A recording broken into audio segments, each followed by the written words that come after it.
Hi YouTube, it's Janelle here. In this video, I want to address the topic of financial stress and stress management. A lot of different people have written to me saying that they feel stressed about their money situation or their debt or their credit card debt or whatever type of debt they have, and that it's really hard when they just feel so stressed out about it and they don't know where to start.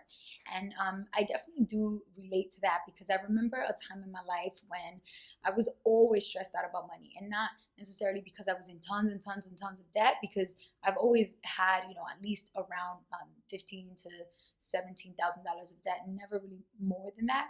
And yes, that alone is stressful, but I know that a lot of people have more debt than that. Um, and the truth is that most of the time that I've experienced financial stress, it was because of the fact that I had no money, not because I owed money. And so not having any money or feeling like you owe so much money that you can never have money of your own, they're very similar. And at the end of the day, you feel ultimately just a huge amount of stress related to the topic of money, and how to manage it. So I want to cover a couple of things that I've learned in the past couple of years about how to get yourself to the point where you can actually live a somewhat regular, everyday kind of life, even though you do have some financial stress going on.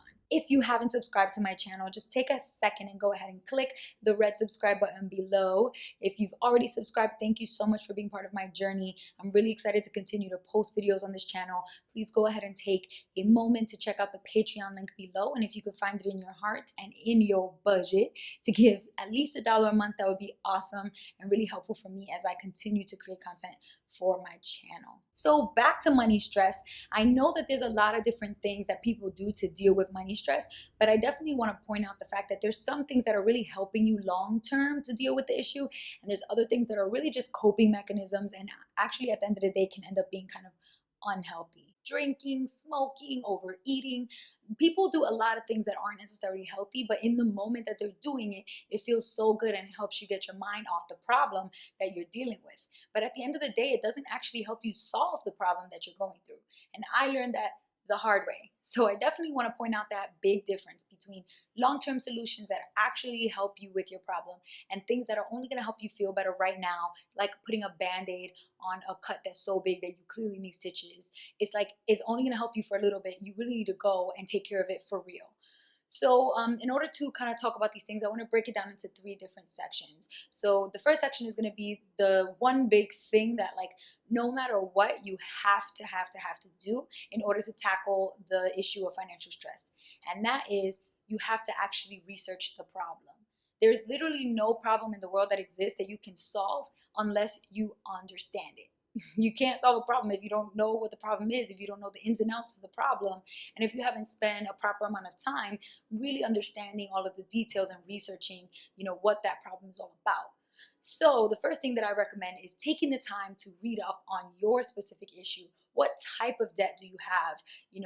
Is it private loan? Is it a public loan? Is it a federal grant? Is it a credit card debt? And if it is, what kind of interest do you have? Is it an interest rate that is really high, or is it medium, or is it low? How does it compare to other people's interest rates in this country and other countries? And just really take the time, at least a few hours, to kind of think about what exactly is the problem that you have, and what is the scope of it, and what are the details of it. And the reason why I think that's the first thing that I have to say first and foremost before all the other things is because a lot of times people just try to deal with problems thinking that they know what to do, or seeing what other people are doing and then copying or mimicking their actions. And it's like, that's going to work maybe for their problem, but your problem is your problem. So you have to figure out what you need to do to address the unique situation that you're in. And so I definitely learned that the hard way, because I saw a lot of my friends and family doing certain things, and I thought that was the right thing to do to get out of debt. But it was just taking me so much longer. And one of the main things was, I noticed all my family and friends who kept telling me, just make sure you're paying all your minimum payments on time. Just make sure you don't miss no payments, girl. You're going to be all right and you'll be fine. And it's like, well, if you just keep making minimum payments all the time and the interest is stacking up faster than you're paying it down, that's actually not you ending up all right. That's you in a bigger problem than you thought you were at to begin with. So I really had to kind of just sit down with my own problem and research what I was actually going through. And I realized that I had to do more than just minimum payments if I wanted to cut down the amount of debt that I was facing. And that might not work for other people. Maybe for some of my family and friends, it works for them to just do minimum payments all the time and they're not stressed that way. Fine. If that works for you, great. The whole point is to just find a plan that does work for you. And all I know is that that didn't work for me. And so in order for me to figure out what did work, I had to do the research. Once you understand the problem and you actually have done the research and you have some answers, then your problem is actually a lot easier to start to tackle. I'm not saying it's going to be easy 100%, slice of cake. No, there's definitely going to be some work involved and it's not going to be easy. But at the end of the day, once you pass that kind of research phase, that mountain that you have to get over, the next part is actually much easier because of the fact that there's a lot of resources and there's a lot of ways out there that you can get help with this step. This next step, which is number 2, is actually probably, to me, I think the most important part, which is to actually plan it out. You cannot just keep saying, oh yeah, I'm just going to pay it off slowly, or I'll be done probably in like maybe 2 years or 3 years.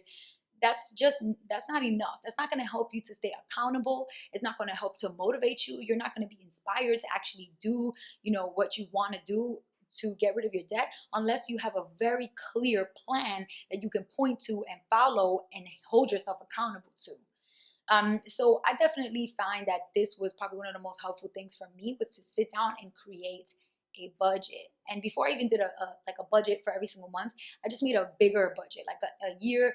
You looking at my year, what is my income? Take away the taxes. What is my rent? What is my food?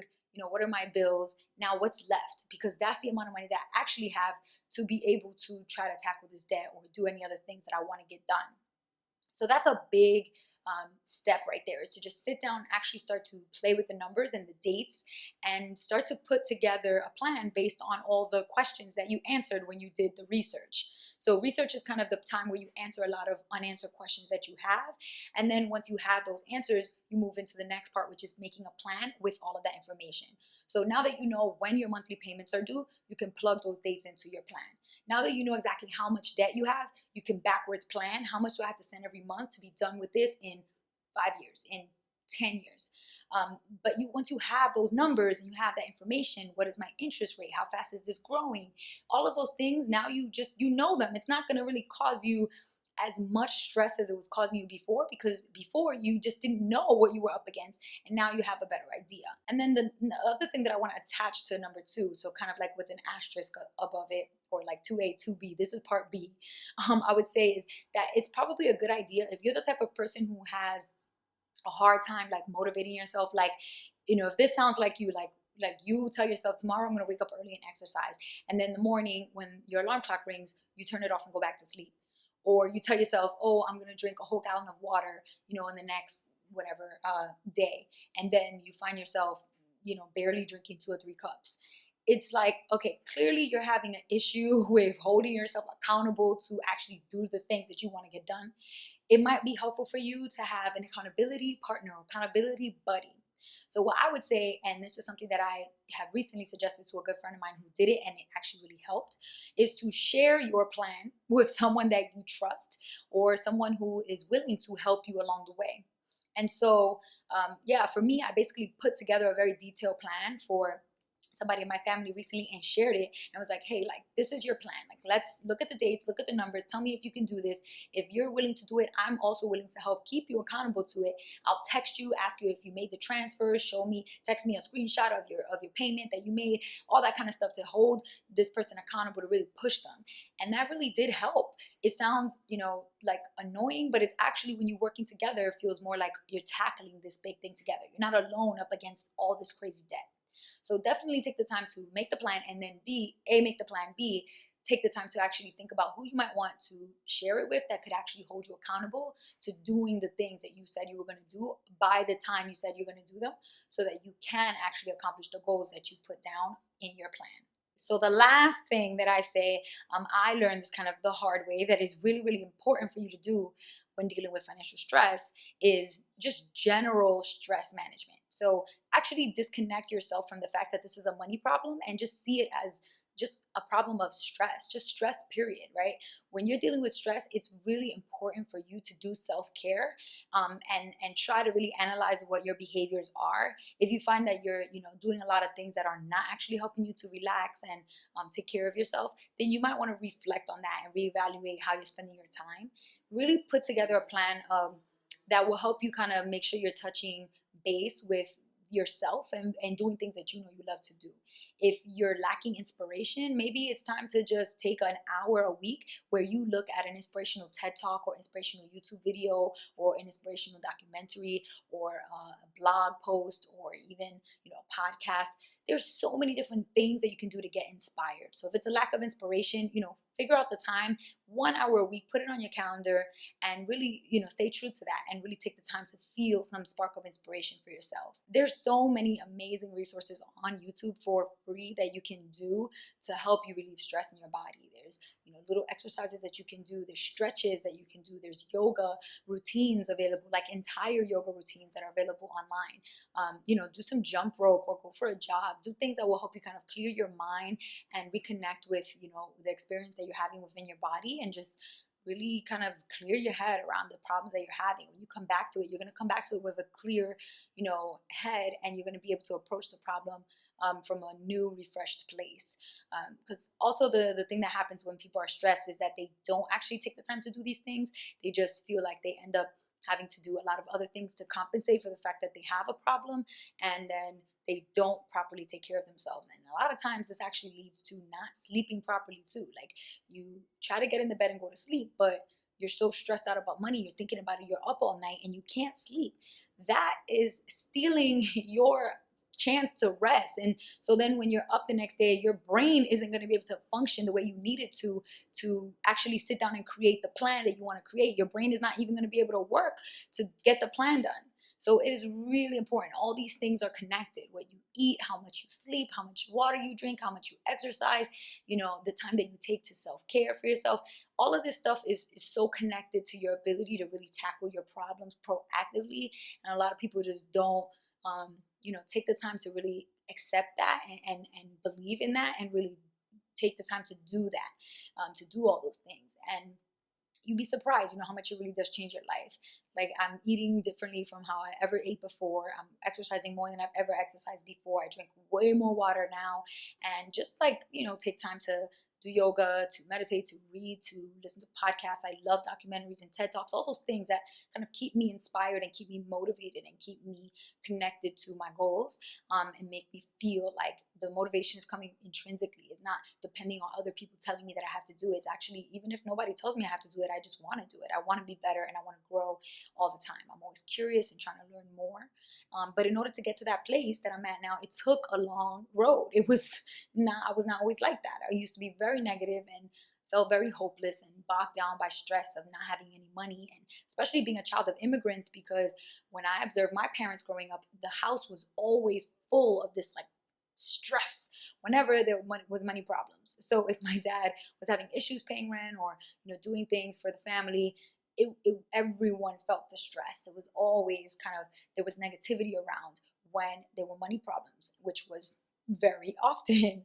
So it kind of takes over. It seeps into all of the areas of your life. You start to get emotionally unhealthy, and you're staying up and you can't sleep, and then you're using negative language and treating people around you that you love and care about. You're treating them in ways that don't show how much you love and care about them. So it really does slowly creep up on you and really just take over your life in a nasty way.